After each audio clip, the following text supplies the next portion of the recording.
Well, thanks for coming down. Thanks for coming to Portside Live. I think everybody, can we get a round of applause for Michaela? Thank you. So you've been pretty busy lately. You've been in the studio a lot. You're releasing a new album. You've put out some singles. Tell me a bit about what's been going on in the world of Michaela Slinger. Yeah. I don't know. It's so funny because you're always sort of publicly showing one thing, but then as an artist, you're kind of like 5 miles ahead of that point. So a lot of these songs that are on this record were written between like the fall of 2021 and the end of 2022 when I was doing all these writing trips. So like I was saying, I went to Toronto a few times, to Nashville, to LA. And that was just sort of this instinct I had that I needed to leave the nest and like go to these cities that really intimidated me, I think, as a creative. And then I spent a lot of last summer recording actually here in North Vancouver with my producer, Ryan Stewart. So the album has been in the final stages of being done, which is sort of my bad, but I'm really dragging it on. So everything's pretty much produced. We have to just mix and master all of the songs. And for some reason, there's like a finality to that really scares me. Yeah. Because then I'm like, the next step means I put it out. So it's like, I'm kind of dragging it along, but it's going to be done soon. Yeah. Accountability. I will do it next week. You heard it. It's recorded. Here first, it's folks. on the record. And then just gearing up for a summer, hopefully, of festivals and trying to put together my first tour. Yep. And then still writing a lot, just because that's kind of what I do. You mentioned that you've been down to Nashville recently, songwriting capital of the world, Music City, the home of country music. How inspiring was that? It's very inspiring down there. It's very yeehaw. Yeah. In a good way. Yeah. I mean, and it's yeehaw and pop music too. Like yeah. I think everyone imagines that I like ride a stallion down the street and like wear a cowgirl hat when I'm down there, but there actually is a really cool. You did wear a cowgirl hat. I did wear a cowgirl hat in my music video. I saw some photos. Yeah.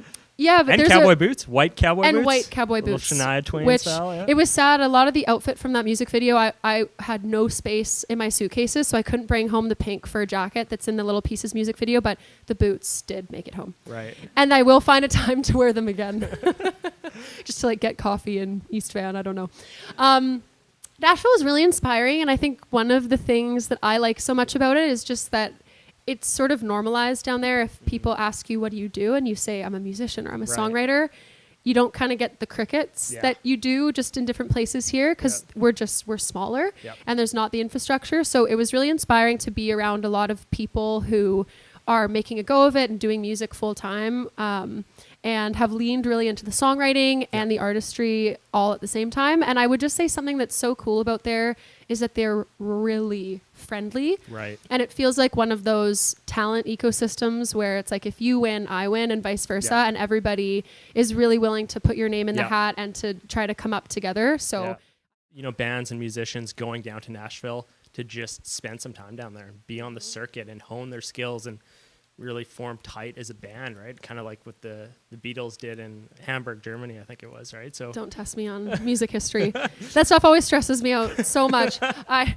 made this stupid video a while ago where, you know, people always seem so refined where it's like, what are your musical influences? And they're like, oh, my parents listened to this rare jazz vinyl collection. I'm like, Hillary Duff. Like, I don't know. Kind of on that note, so your parents, I mean, did you come from a musical household? There's a video floating around on the internet of you at 3 years old, and your mom's in the crowd, and I see her laughing. Dad's in the crowd too. And Dad's in the crowd. There's a video of you at 3 years old at center court at what was then GM Place, now Rogers Arena, singing the national anthem for the Vancouver Grizzlies game, the former NBA team. How did that kind of happen? I think my family is overall very musical. I don't think either of my parents would identify as musicians, especially my dad. But I was just innately really musical. I think my mom's innately musical, and my family in general is just like, you know, Christmas, we gather around the piano with the extended family. My great uncle plays the spoons, and there's just like a lot of enjoyment of singing. So Is he featured on the next album? I didn't even think of that. I don't know if I could get him. He's booked up for a solid year. Amazing. He's Canada's best.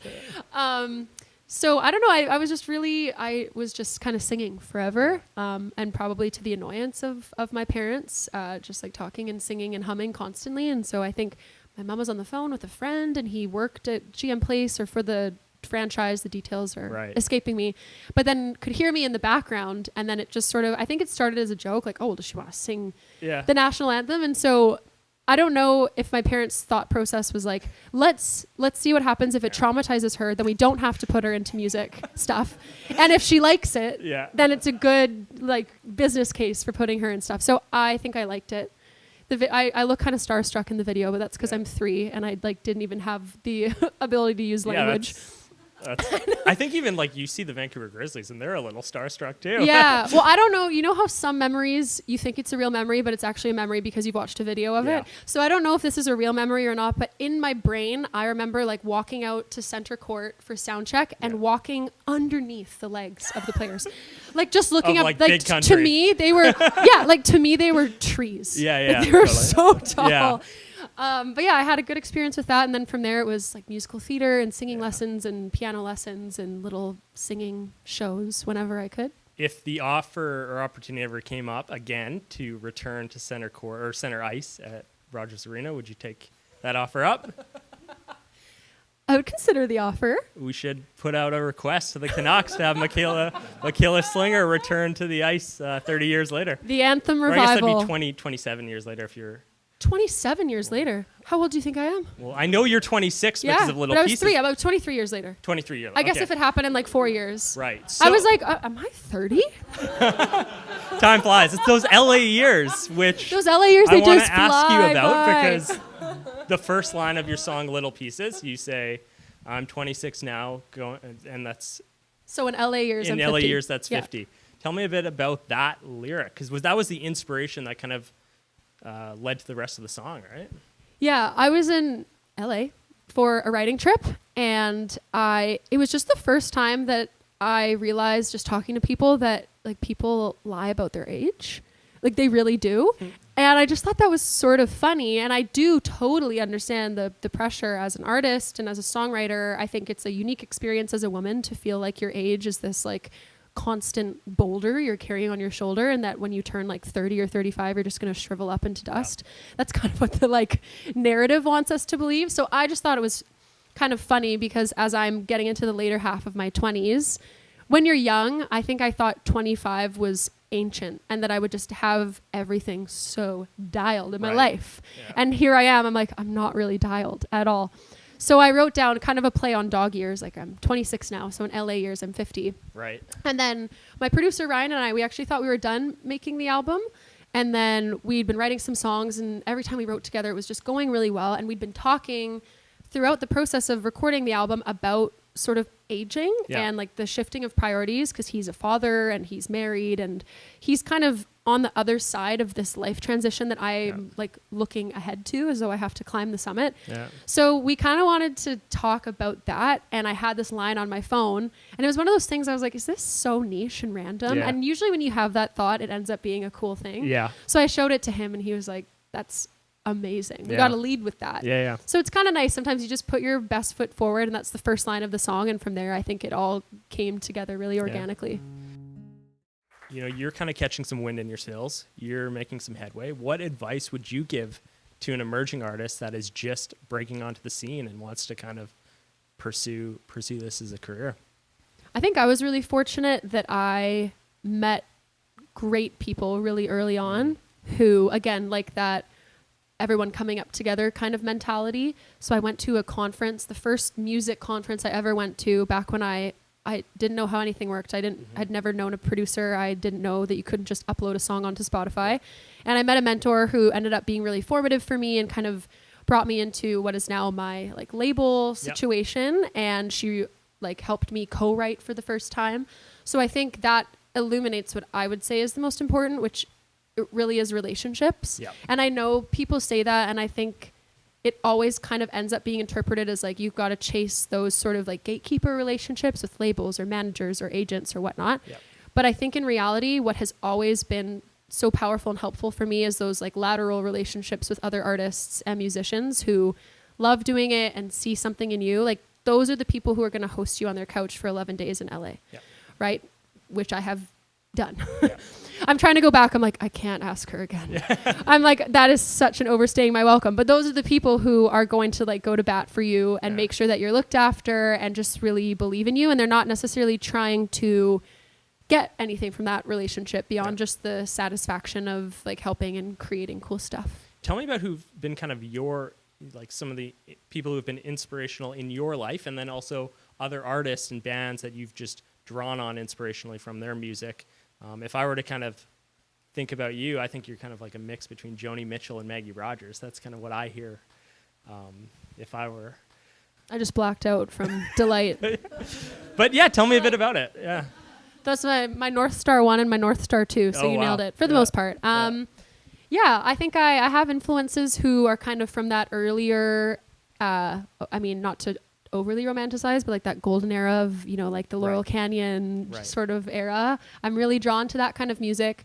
I do think I would say the reason why Maggie Rogers to me, when I still wasn't even thinking I was going to pursue music, the reason why it was so exciting to hear that first single she put out was because I felt like it was the first time where I heard something and I was like, that sounds like something I would do. Like I felt as though I saw my potential artist self reflected in her music, because it was all the best things I love about pop music, but all of the sort of feeling and emotion of singer, songwriter, and folk and more organic elements.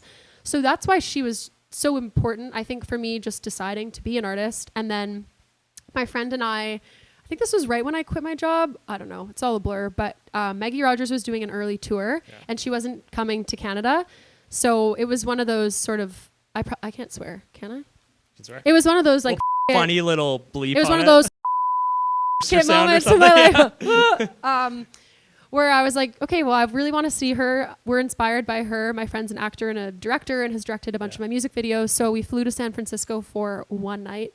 And we saw Maggie Rogers in concert. And I think that was just, for whatever reason, I think we all kind of have that person whose life we look at and it represents a possible path forward for us. And once I saw her perform live, it was like, okay, I think I can do this, because she seems so uninhibited on stage, and just like the environment she created in her show was exactly how I wanted people to feel if I eventually got the chance to have audiences at my show. Could you tell us about some of the artists that you're collaborating with and providing some support to? And well, this is sort of a newer chapter in my artist career, but I love writing songs a lot, and the songs that I write that are for myself, you know, I feel like I normally go into them knowing that I will be writing for myself, but I often will have ideas and then I don't really know what to do with them.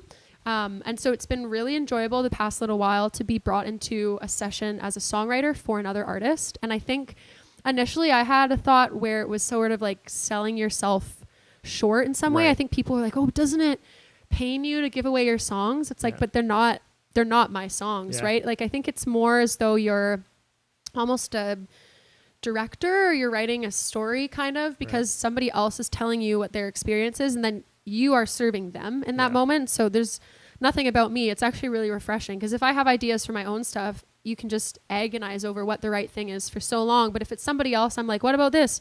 Doodle-doodle-oo. And they're like, I hate that. I'm like, cool. What about doodle-doodle-oo? It's like, I don't care, right? Like, it needs to be good for you. So I've been writing with a couple artists in Toronto recently. This girl, Lily DiFrancesco, we had an awesome songwriting session together. She's pretty big. She was just signed recently to Columbia, was it? Universal Music Universal. Canada. Yes. So we had a great session. And again, just to go back to how I got into that songwriting session, it was that two friends of mine, Matt and Quinn, who I've written with before, who are co-writers on my earlier single, Can We Take the Night Off? This is what they do full time. They're songwriters and producers. And so they had the session lined up when I was in Toronto. They're like, I think you'd be a great addition to the session. And I was like, me? Okay, cool. You know, so it's nice when people are sort of in your corner and they lift you up along with them. So that's been really fun. I've written with some people in Nashville. Sort of feels very complementary to my own artist stuff, because I think in a perfect world, I'm writing songs every day, but I don't think I could put out 365 songs a year, right? So it's nice to channel some of that creative energy into other people's worlds. Absolutely.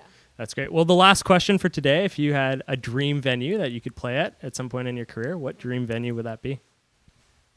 Portside Live. Everybody says it. Everybody says it. Now, I thought you were... Thank you. I thought you were going to maybe say the Grand Ole Opry in Nashville, No, I think If you throw on the white cowboy boots and the hat. I think I saw a really amazing show at the Gorge Amphitheater. I saw John Mayer play there the summer I graduated high school. So I think doing a Gorge set at Sunset would be pretty amazing. In terms of a local venue, I think I'm realizing I love a soft seat theater. I really do. There's something so special about those shows that I've seen. So getting to play at the Orpheum. Yeah. Not to go too into the mood board, but like we're talking string orchestra, a little bit of a choir. That would be sort of a dream situation for me. Yeah. Is getting to curate that kind of like whole, like a really big listening room. I think is ultimately what I like, because I love to have a mix of high energy stuff and then storytelling, and like the rug gets rolled out and it's just me on my guitar, you know. And I think a theater does that really well. That's great. Well, on that note, thanks everybody for coming. Michaela, thanks for stopping by Portside Live. Thank you. Can I get a big round of applause? Thank you, everyone.